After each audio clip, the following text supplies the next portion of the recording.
Hello student. मैं doctor Harishankar Dewangan, assistant professor chemistry, government Naveen college Baloda, district Janjgir Champa CG. आज मैं आप लोगों को BSc part 1 chemistry paper first unit 4 B hydrides of P block elements के बारे में बताने जा रहा हूँ। Hydrides of 13th group elements boron form a number of stable covalent hydrides with general formula BnHn plus 4 and BnHn plus 6. These are called boranes. Boron कई तरह के कोवैलेंट हाइड्राइड्स बनाते हैं जिनका general formula BnHn plus 4 and BnHn plus 6 पाया जाता है, जिसे हम बोरेन्स कहते हैं। इनके कुछ एग्जाम्पल हैं B2S6 diborane and B4H10 tetra borane. इसके बारे में हम आगे आने वाले अध्याय में विस्तृत अध्ययन करेंगे। Aluminium form a polymeric hydride of formula Al(H3) whole and it decompose on heating above 200 degrees centigrade. Gallium hydride is less stable while indium halide and thallium halide are extremely unstable. Aluminium भी polymeric hydrides बनाते हैं जिनका सामान्य formula Al(H3) whole N होता है तथा ये 200 degree centigrade पर डिकम्पोज हो जाते हैं। गैलियम हाइड्राइड लेस स्टेबल है। इसी तरह इंडियम हाइड्राइड और थैलियम हाइड्राइड ये ज़्यादा अनस्टेबल होते हैं। Boron, aluminium, gallium form complex anionic hydrides like lithium borohydride, lithium aluminium hydride, lithium gallium hydride. The formation of these anionic complexes is due to the presence of a vacant p orbital in their outermost shell, which readily accept electron pair from the hydride ion. Boron, aluminium और gallium ये complex anionic hydride बनाते हैं, जैसे कि lithium borohydride, lithium aluminium hydride, lithium gallium hydride. इस तरह के anionic complex बनने का मुख्य कारण है इनमें वैकेंट पी ऑर्बिटल का पाया जाना, जो आसानी से इलेक्ट्रॉन पेयर ग्रहण कर लेते हैं हाइड्राइड आयनों से। फॉर्मूला है MH3 plus H minus is equal to MH4 whole का minus. Here M is boron, aluminium and gallium. MH3 hydride ion से रिएक्ट कर MH4 का होल माइनस कंपाउंड देता है। Evidently, in these cases, the hydride ion act an electron donor, while the MH3 behave electron acceptor. इस तरह की cases में hydride ion electron donor की तरह व्यवहार करता है, जबकि MH3 कंपाउंड इलेक्ट्रॉन एक्सेप्टर की तरह व्यवहार करते हैं। The alkali metal tetrahydroborate are predominantly ionic character, although LiBH4 has some covalent character. इस तरह के टेट्राहाइड्रिडोबोरेट जनरली आयनिक कैरेक्टर के होते हैं, लेकिन लिथियम बोरोहाइड्राइड में कुछ कोवेलेंट कैरेक्टर भी देखने को मिलता है। Lithium borohydride react violently with water liberating hydrogens.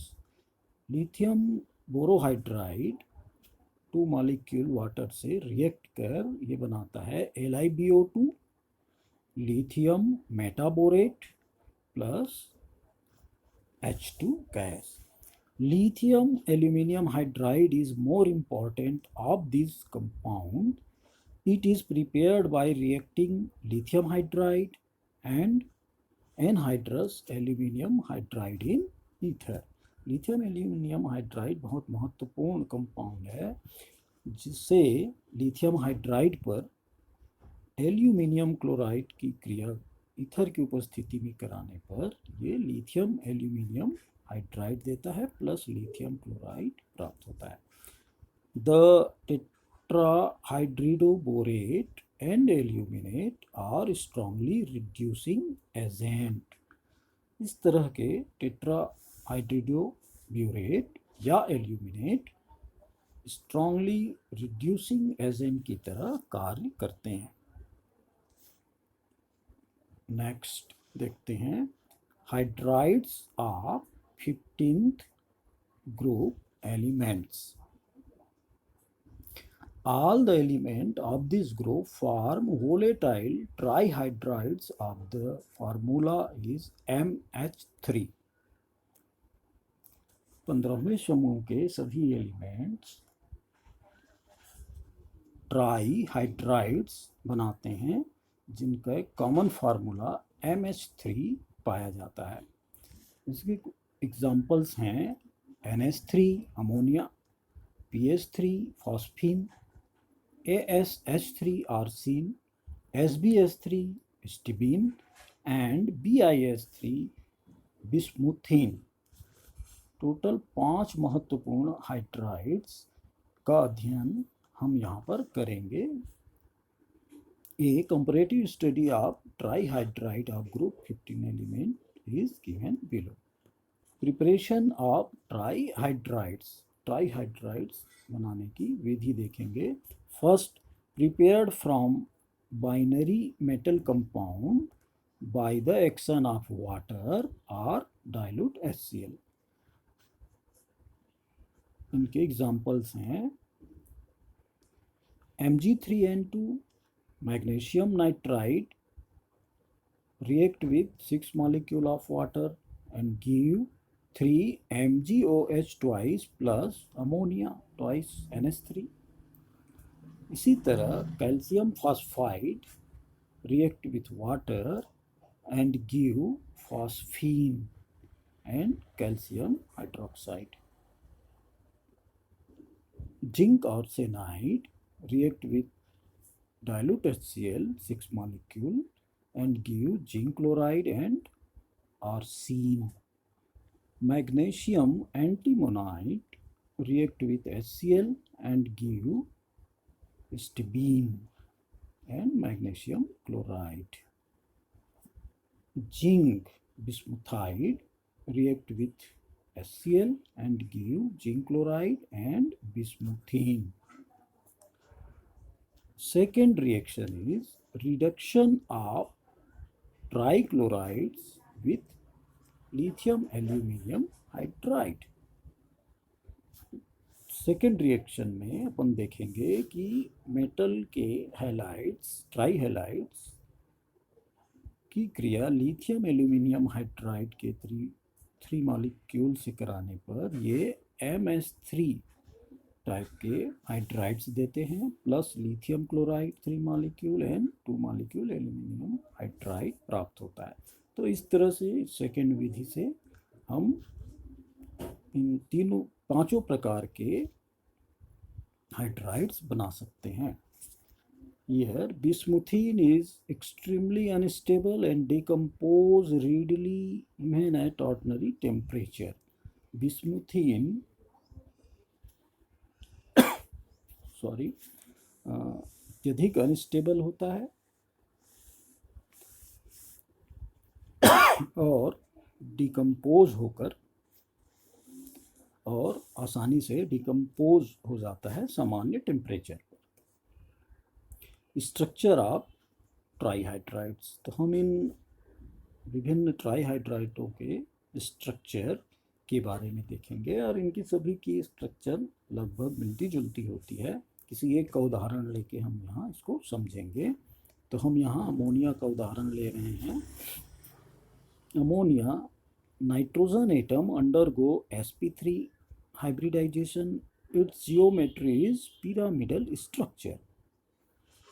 Ammonia में नाइट्रोजन का ऑर्बिटल sp3 हाइब्रिडाइजेशन करता है तथा उनका जो स्ट्रक्चर है वो पिरामिडल पाया जाता है।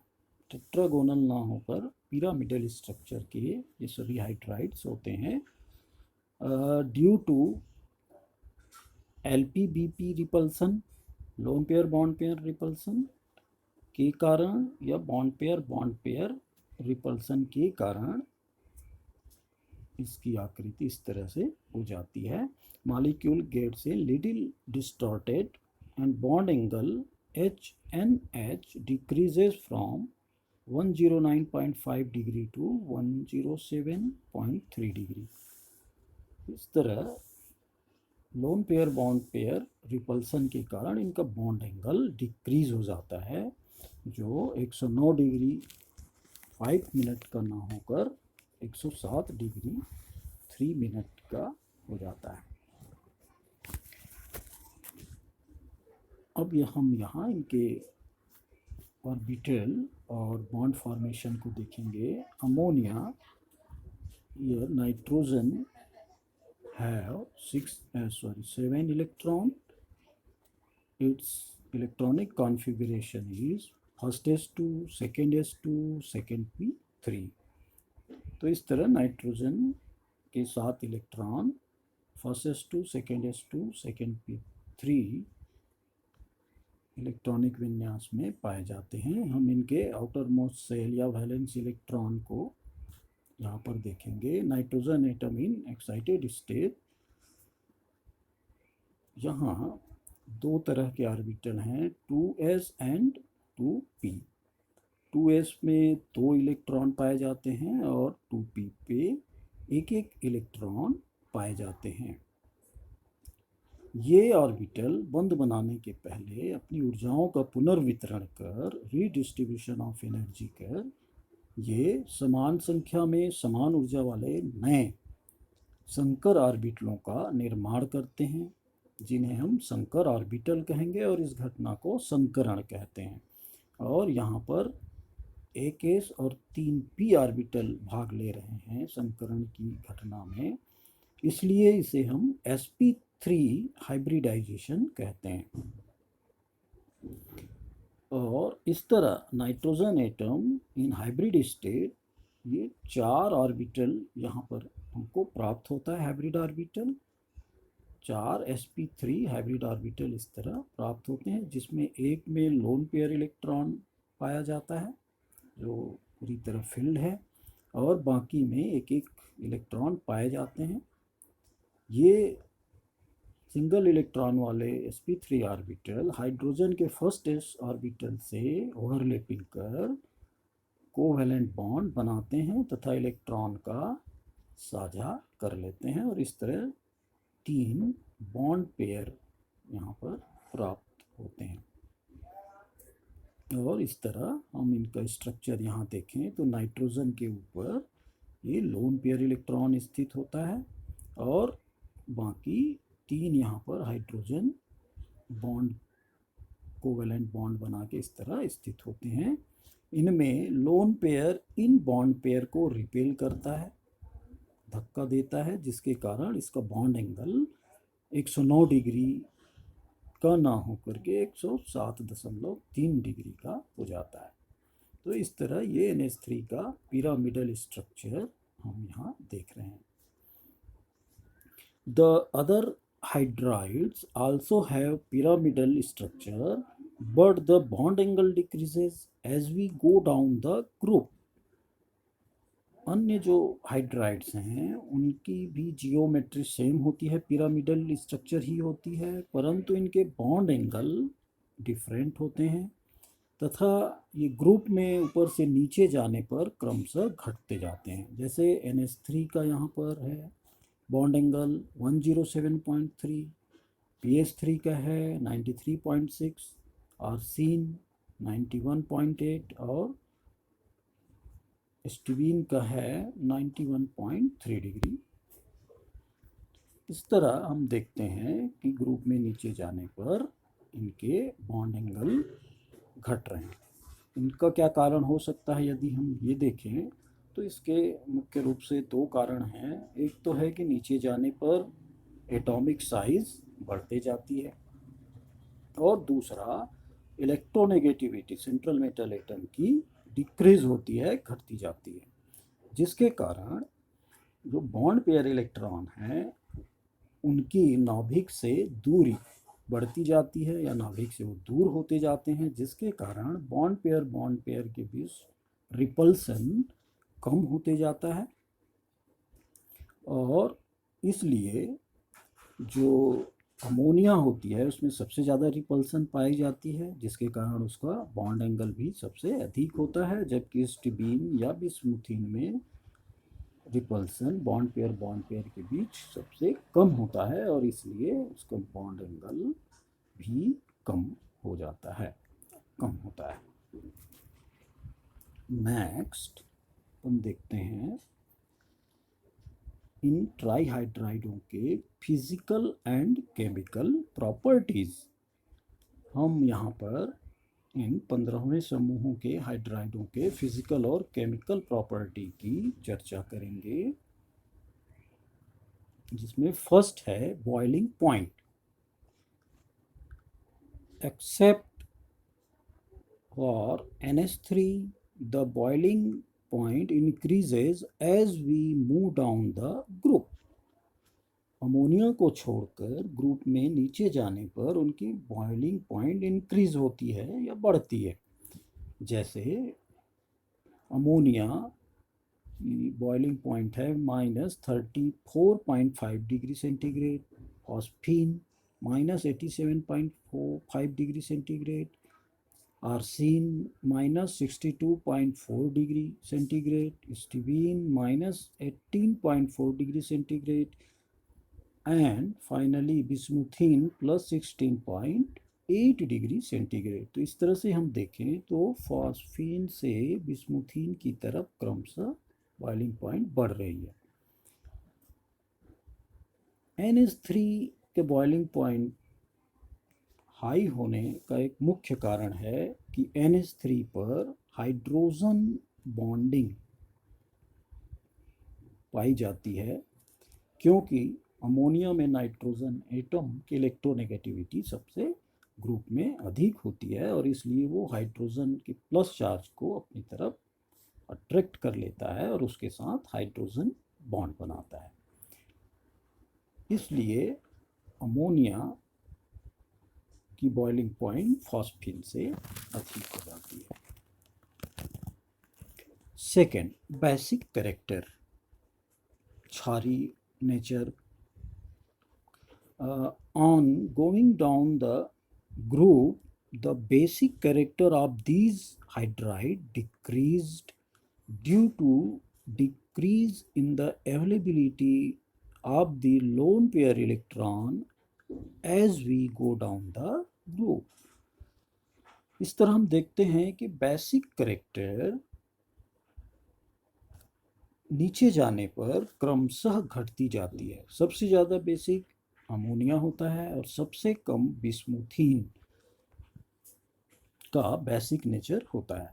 तो इसका मुख्य कारण क्या है यदि हम ये कहें तो इसका मुख्य कारण है लोन पेयर का अवेलेबिलिटी या आसानी से उपलब्धता। ये अमोनिया में आसानी से उपलब्ध होता है जिसको वो दान कर सकता है आसानी से, जबकि नीचे की ओर जाने पर आकार बढ़ने और इलेक्ट्रोनेगेटिविटी घटने के कारण इनकी उपलब्धता सेंट्रल मेटल एटम पर कम हो जाती है और इसलिए वो आसानी से उपलब्ध नहीं होते। अतः बिस्मुथीन का बेसिक नेचर सबसे कम होता है और अमोनिया का सबसे अधिक होता है।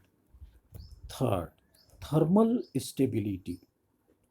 The thermal stability of the trihydride of group decreases as we move from ammonia to बिस्मुथिन। यदि हम थर्मल स्टेबिलिटी या स्थायित्व की बात करें तो सबसे ज़्यादा स्टेबिलिटी अमोनिया की होती है, जबकि सबसे कम बिस्मुथिन का पाया जाता है। यहाँ हम इसे इनके स्टेबिलिटी टेम्परेचर से भी समझ सकते हैं कि अमोनिया का स्थायित्व ताप 1300 डिग्री सेंटीग्रेड है, जबकि फॉस्फीन का 400 degree centigrade, arsine 280 degree centigrade, stibine 150 degree centigrade और बिस्मुथिन तो रूम टेम्परेचर पर अनस्टेबल ही होता है। तो इस तरह हम देखते हैं कि ग्रुप में नीचे जाने पर स्टेबिलिटी, थर्मल स्टेबिलिटी क्रमशः घटती जाती है। यदि हम इसका कारण देखें तो इसको हम इस तरह से समझ सकते हैं कि कोवैलेंट बॉन्ड बनाना, नाइट्रोजन का आकार हाइड्रोजन के आकार से मिलता जुलता होता है, यानी इसमें अंतर कम होता है, लेकिन ग्रुप में नीचे जाने पर ये आकार बढ़ते जाता है हाइड्रोजन के रिस्पेक्ट में, जिसके कारण इनके बीच कोवैलेंट बॉन्ड आसानी से नहीं बन पाता और वो दुर्बल नेचर का होता है। इसलिए अमोनिया के बीच जो N और H बॉन्ड होता है वो ज़्यादा उसकी स्टेबिलिटी होती है, और जो BiH के बीच का जो बॉन्ड नेचर होता है वो दुर्बल प्रकृति का है, वीक होता है और आसानी से टूट जाता है। तो इस तरह से ये इसकी थर्मल स्टेबिलिटी हो जाती है। 4 है रिड्यूसिंग कैरेक्टर। ये रिड्यूसिंग कैरेक्टर या इसकी अपचायक गुण यदि हम कहें तो ये ऊपर थर्मल स्टेबिलिटी से बहुत मिलती जुलती है, या उसको यदि हम समझ गए हैं तो ये बहुत आसान होता है। तो यहाँ पर जो आसानी से हाइड्रोजन दे देगा उसके रिड्यूसिंग कैरेक्टर उतना ही अधिक होगा। चूँकि अमोनिया का स्थायित्व सबसे ज़्यादा है और उसका N और H जो बॉन्ड है वो आसानी से नहीं टूटता, उसके लिए हमें अत्यधिक ऊर्जा की आवश्यकता होती है, जबकि BiH3 आसानी से रूम टेम्परेचर पर ही टूट जाते हैं और इसलिए बिस्मुथिन आसानी से हाइड्रोजन दे सकता है और दूसरे किसी कंपाउंड को रिड्यूस कर सकता है। इसलिए बिस्मुथिन की रिड्यूसिंग नेचर या पावर सबसे अधिक होगी, जबकि अमोनिया की सबसे कम होती है। अमोनिया से अधिक फॉस्फीन, उससे अधिक आर्सीन, उससे अधिक स्टेबीन और सबसे अधिक बिस्मुथिन की पाई जाती है। तो इस तरह ये रिड्यूसिंग कैरेक्टर। 5th है formation of complex. Compared with ammonia, phosphine, arsine, stibine, bismuthine have lesser tendency to form complexes with cation of transition metals. Ammonia के अलावा फॉस्फीन, आर्सिन, स्टिबीन और बिस्मुथीन में बहुत कम टेंडेंसी या प्रवृत्ति देखी गई है कॉम्प्लेक्स फॉर्मेशन की ट्रांजिशन मेटल के साथ। यहाँ जैसे सिल्वर ट्वाइस मॉलिक्यूल अमोनिया से क्रिया कर AgNH ट्वाइस होल का प्लस ये कॉम्प्लेक्स बना देता है आसानी से, जबकि अन्य जो है इस तरह से कॉम्प्लेक्स इजीली नहीं बना पाते due to decreasing tendency of trihydride donating electron pair to metal cation in moving down the group. इसका एक मुख्य कारण हम यहाँ देखते हैं कि ये इलेक्ट्रॉन पेयर डोनेट करने की क्षमता पर निर्भर करता है। चूँकि अमोनिया आसानी से इलेक्ट्रॉन पेयर डोनेट करके कोऑर्डिनेट बॉन्ड बना सकता है, इसलिए उसकी कॉम्प्लेक्स फॉर्मेशन की क्षमता सबसे अधिक होती है, लेकिन ग्रुप में नीचे जाने पर इलेक्ट्रॉन डोनेट करने की क्षमता क्रमशः घटती है और इसलिए कॉम्प्लेक्स फॉर्मेशन की क्षमता भी उसी अनुरूप घट जाती है। अगला है toxic nature. The toxic nature increases when we move down the group. इस ग्रुप में ऊपर से नीचे जाने पर टॉक्सिक नेचर भी बढ़ता है। अमोनिया नॉन टॉक्सिक है, जबकि फॉस्फीन और सिन लेस टॉक्सिक होते हैं और नीचे जाने पर स्टेबीन और बिस्मुथिन मोर टॉक्सिक नेचर के होते हैं। नेक्स्ट है ऑर्डर या गंध। Different type order shown by these hydride. तो ये हाइड्राइड विभिन्न प्रकार के इनमें गंध पाया जाता है, जैसे NH3 इनका गंध अमोनिकल होता है, या फिर यूरिया लाइक इसकी ऑर्डर होती है या गंध होती है, जबकि फॉस्फीन की रॉटन फिश या सड़ती हुई मछली जैसी इसकी गंध होती है। और सीन की गार्लिक लाइक इसकी ऑर्डर या गंध होती है लहसुन जैसी, जबकि स्टबीन और बिस्मुथिन का अनप्लीजेंट ऑर्डर या गंध, इनका प्रिय गंध इनका पाया जाता है। लास्ट है hydrogen bonding. NH3 molecule are bonded together through hydrogen bonding. This is because nitrogen is much more electronegative than hydrogen. Electronegative of phosphorus, arsenic, antimony, bismuth are quite close to that of hydrogen, so they do not show hydrogen bonding. Hydrogen bonding या hydrogen बंध की चर्चा हम यहाँ करें तो पांचों हाइड्राइडों में अमोनिया हाइड्रोजन बॉन्ड बना लेता है, क्योंकि नाइट्रोजन की इलेक्ट्रोनेगेटिविटी सबसे अधिक होती है और ये इसलिए ये इन पर पार्शियल निगेटिव चार्ज होता है तथा हाइड्रोजन पर पार्शियल पॉजिटिव चार्ज पाया जाता है। और इस तरह ये सेम मॉलिक्यूल यानी अमोनिया के ही मॉलिक्यूल अपने ऋण सिरे के द्वारा हाइड्रोजन के प्लस सिरे को अपनी तरफ आकर्षित कर लेते हैं और इस तरह एक बॉन्ड का फॉर्मेशन हो जाता है, जिसे हम हाइड्रोजन बॉन्ड कहते हैं, और जो आप नीचे चित्र में देख सकते हैं। तो इस तरह अमोनिया हाइड्रोजन बॉन्ड बनाता है और इसी के कारण अमोनिया के मॉलिक्यूल पास पास आ जाते हैं और इसलिए इनके बॉइलिंग पॉइंट भी हाई होते हैं। तो इस तरह हमने यहाँ पर 15वें ग्रुप के हाइड्राइड्स की कंपैरेटिव स्टडी का अध्ययन किया। Thank you student for watching this video.